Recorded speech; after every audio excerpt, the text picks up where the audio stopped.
สบายดีจ้าพี่น้องทุกคนแม่น้อยสิมาเว้าพื้นหวยไทยเด้อพี่น้องเด้อหวยมื้อนี้หลายโตข่อยมักมื้อนี้วันพุธนี่มีสี่มีเก้ามีสองมีหกมีแปดมีหนึ่งมีห้าวันพุธนี่มีหลายตัวแต่ว่าข้างล่างเนี่ยมันออกเลย64เนาะมันออก64ข้างบนออก09คือมีเลขเก้ามาอีกแล้วเด้เลขเก้านี่คือมีมาอีกแล้วว่าพี่น้องเก้าแล้วมันสิเป็น8บ่บัดนี้เนาะ5885บ่054585แล้วก็064686แล้วก็อันหยังเด้อเบิ่งก็เด้อคำนวณมาก่อนเด้อพี่น้องเลขสิงเลขเสือเลขม้าเลขควายเลขอันแมวป่า185898เลขนี่125292เลขม้าเลขหนูก็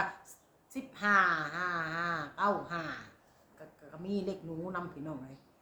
เลขล่างนี่ก็522529929449622669965885บางทีนะเลขล่างนะล่างนี่มันก็ต้องมีคันมันออก64ได้เลขล่างพี่น้อง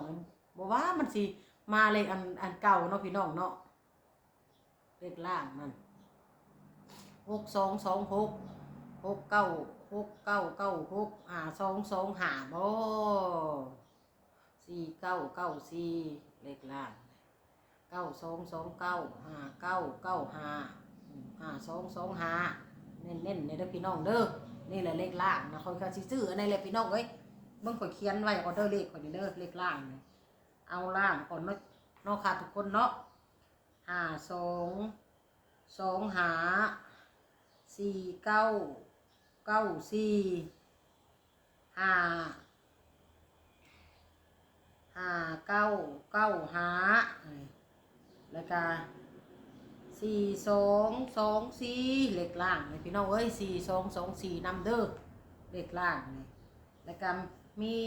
6226แล้วนั่นได้99นำเลขเบิ้ลกะบ่ได้แน่229941มันคันมันเป็นนะแมวป่ากับ1858นี่เขาย่านมาบนเด้อพี่น้องเอ้ยเขาย่านมาบน185898155595เขาย่านมาบนบนมันออก09แล้วนะเขาย่านบางทีก็มันมาเลข25225บางทีก็ล่างบนน่ะบ่ได้แน่ได้พี่น้องไอ้เลขนี่โอ้ยพันเมื่อคืนนี่พันเห็นสาวพรลูกสาวพรนั่นแหละพรมันเบาแม็กอะไรพี่น้องนี่มันพันว่าเพิ่นน่ะงมกบงมปลาอยู่น้ำข่อยหันเห็นคักแน่ได้2464แล้วก็014181เลขปลาเลขกบพี่น้องแล้วก็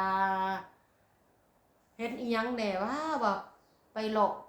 ะสวนเลาะเบิ่งดินเพิ่นอะไรพี่น้องไอ้ฝันน่ะพรกับพึ่งบัดนี้พรกับพึ่งเด้อพี่น้องเด้อเลขพึ่งเด้อพี่น้องลืมไป1656961656อ่านพรได้ซะ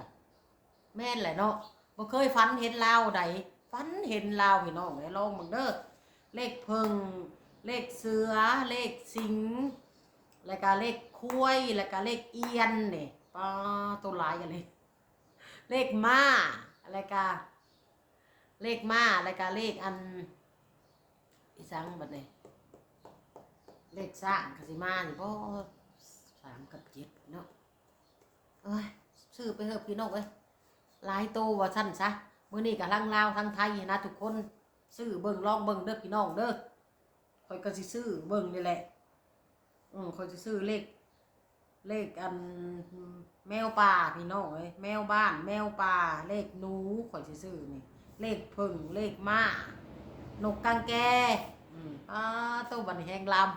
ไปพี่น้องจับจุดบ่ได้เด้อเอาแน่ๆเด็ดๆก็คืออัน2992 2442 2662 2552แล้วก็125292 185898 195999 155595เป็นหางวาวเลขไว้นะ165696 014181หมดเท่านั้นแหละคันมันสิมาได้พี่น้องเอ้ยลองเบิ้งเลยก็135393ข่อยซื้อหมดทุกโต้ได้พี่น้องข่อยซื้อนะเห็นบอกข่อยจังว่าข่อยลงทุนหลายได้ซื้อเลขนี่พี่น้องเอ้ยลงทุนหลายเติบเขียนก่อนเด้อเลขล่างเลขบนนี่สิบ่เอาอันนั้นอีกบ่เนาะ18589805เลขสิงอีกได้บัดเนี่ย054585ก็อย่างมันมาอีกมันมาลาวนี่มันหลัดลาวได้บางเทื่อพี่น้องจัดพี่น้องจัดไปเด้อพี่น้องเด้อบ่หากันเด้อถึงหรือผิดกันเด้อพี่น้องเสี่ยงดวงเนาะเน้นกับเลขวันพุธเลขไทยเนี่ยข่อยก็บ่ได้แน่เด้อพี่น้องเด้อมันออกควายแล้วมันสิออกควายอีกก็มีบางเทื่อก็ออกอัน29บางเทื่อก็ออก49 89 59 19บางเทื่อก็39ก็มีบ่แน่บ่นอนได้พี่น้องไอ้เลขนี่ซื้อเบิ่งเนาะทุกคนเนาะว่าเรื่องเลขเลยมันหลายนะข่อยนี่เขียนไว้เป็นหางว่าวแล้วเลขก่อนนะผมอัดหัวพี่น้องเบิ่งบ่ถูกดอกหลายโพด0949892969ก็เข้าแท้ๆ195999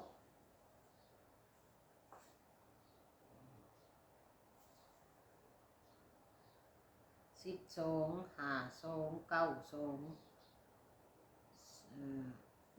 เนาะ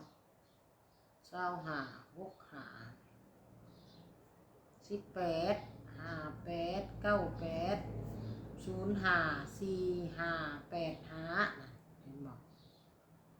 เด็กเสือเล็กผึ่งป้าตะเขาบอกเลยว่ามื้อนี้นี่หลายโตขนาดเลขค่อยเนี่ยเป็นหน้าเจี้ยหนึ่งและซื้อเลขนี่เน้นหลายกับมันก็บ่ได้ออกในคันเฮาเน้นอันนี้เน้นไว้ก็มันบ่ได้ออกได้พี่น้องเอ้ยเพราะฉะนั้นแล้วบ่ต้องเน้นเฮาซื้อยายอันใดเฮาอันมักคักๆเฮาก็เอาใส่รถกู50 บาท100 บาทบ่20 บาท30 บาทบ่เฮาใส่กันเฮาใส่เฮาก็ไล่เบิ่งเงินเฮาว่ามันสิเหลือซำใดหั่นนะเฮาสิได้ทุนเท่าใดกำไรมันอันนั้นมันซำใดข่อยนั่นให้มันได้กำไรอย่างหน่อยก็500 บาทมันก็โอเคแล้วมื้อหนึ่งหาเงิน500ก็แค่เป็นเลยพี่น้องเอ้ยเพื่อเลขลาวอีกเนาะมื้อนี้เนาะค่ะทุกคนเนาะเอาเลขเบอร์นะเว้าซำนี้เด้อพี่น้องเด้อเลขข่อยเน้นนะแม่นคือหลายตัวสัตว์อันน่ะข่อยมักเลข054585แล้วก็มีอัน2969แล้วก็4929เลขเน้นมึงเถื่อก็5995พี่น้องเอ้ยเน้นแน่ก็เลขนั่นแหละเพราะว่ามันมาอีกใดวันพุธมันมาอีกใดพี่น้องมันมีอีกท้าย9มาท้าย1นี่มันก็สิมาคันเลข1นี่มันสิเป็น115191เลข5นี่แล้วก็014181นี่จัดไปรถเด้อพี่น้องเด้อเอารถเด้อจ้าทุกคนเด้อเดี๋ยวว่าบอกอ่านเฮ็ดคลิปบอกหวยแน่แม่น้อยบอกจะได้เป็นหลายโตข่อยก็อยากบอกพวกเจ้าอยู่หักข่อยซื้อหลายซื้อน้ำข่อยไว้บ่เลขนั่นข่อยซื้อหลายได้พี่น้องไอ้ข่อยบ่ได้ยอมได้ข่อยเขียนแล้วข่อยก็เบิ่งว่าเลขอันนี้มันเข้าคักเนาะมันโอเคเนาะข่อยก็ใส่ไปเลย20,000 10,000ประมาณ20 บาท20 บาทนั่นแหละว่าสิซะ อันน่ะอันยังคันว่าเลขอันนี้มันคักอันนี้มันเข้าคักอันนี้แม่นข่อยใส่อยู่50บาทพี่น้องอืมแนวนั้นข่อยซื้อเลขนั่นมวยข่อยซื้อเลขหันหักแต่ละงวดเนี่ยข่อยเหลืออยู่500บาท600บาท1,000บาทเหลือพี่น้องเอ้ยเฮาซื้อหลายโตก็อย่าเฮาคัดว่าเลขอันนี้มันเฮาคันไว้ซื้อๆเลขอันนี้ออกก็สร้างบ่ออกก็สร้างเฮาก็ให้เฮาก็เฮาก็ใส่หู5,000กีบ400,000 500,000ประมาณแล้วก็อันนั้นหู10,000 900,000ได้หู10,000กัน1,000 กว่าบาทแล้วเฮาได้คืนแล้วว่าสิซะคันว่ามันออกเลขเฮามักปุ๊บนี่แม่นว่าเฮาก็ได้โลด40บาท50บาทเฮาบ่ซื้อคน100บาทจักเทื่อดอกพี่น้องบ่มีเงินซื้อคน100บาทดอกพี่น้องมันหลายโตเลขข่อยนั้นเอาโอเคเด้อพี่น้องเด้อเลขมันคือว่าเนาะซื้อไปโลดไทย8แน่ไทย9แน่ไทย1แน่พี่น้องไทย2นำเด้อพี่น้องเด้อซื้อลองเบิ่งเด้อล่างบนหั่นแหละเนาะเอาปลาเลยเด้อจ้าให้เฮงเด้อพี่น้องเด้อเฮงกันหมดทุกผู้ทุกคนเด้อให้มีโชคมีลาภเด้อเงินไหลนองทองไหลมาหมดทุกผู้ทุกคนเด้อจ้าเด้อลาไปก่อนจ้าเฮงปังบ๊ายบาย